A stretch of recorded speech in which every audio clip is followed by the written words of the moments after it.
Oman के वज़ीर ख़ारजा ने कहा है कि ईरानी मुज़ाकरात कारों के साथ मुलाकात में बैनुल-अक़वामी क़ानून की पासदारी और आबनाए हुर्मुज़ में महफूज और बिला रुकावट बहरी आमदोरफ़्त को यकीनी बनाने के अज़्म का इयादा किया गया है।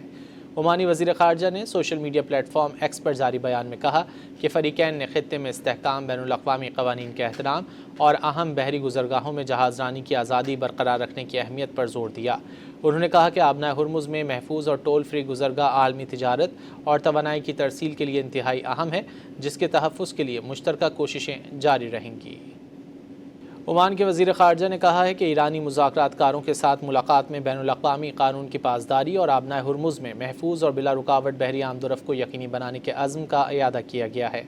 ओमानी वज़ीर ख़ारजा ने सोशल मीडिया प्लेटफॉर्म एक्स पर जारी बयान में कहा कि फ़रीक़ैन ने ख़ित्ते में इस्तेहकाम, बैनुल-अक़वामी क़वानीन के एहतराम और अहम बहरी गुज़रगाहों में जहाज़ रानी की आज़ादी बरकरार रखने की अहमियत पर ज़ोर दिया। उन्होंने कहा कि आबनाए हुर्मुज़ में महफूज और टोल फ्री गुज़रगाह आलमी तिजारत और तवानाई की तरसील के लिए इंतहाई अहम है, जिसके तहफ़्फ़ुज़ के लिए मुश्तरका कोशिशें जारी रहेंगी।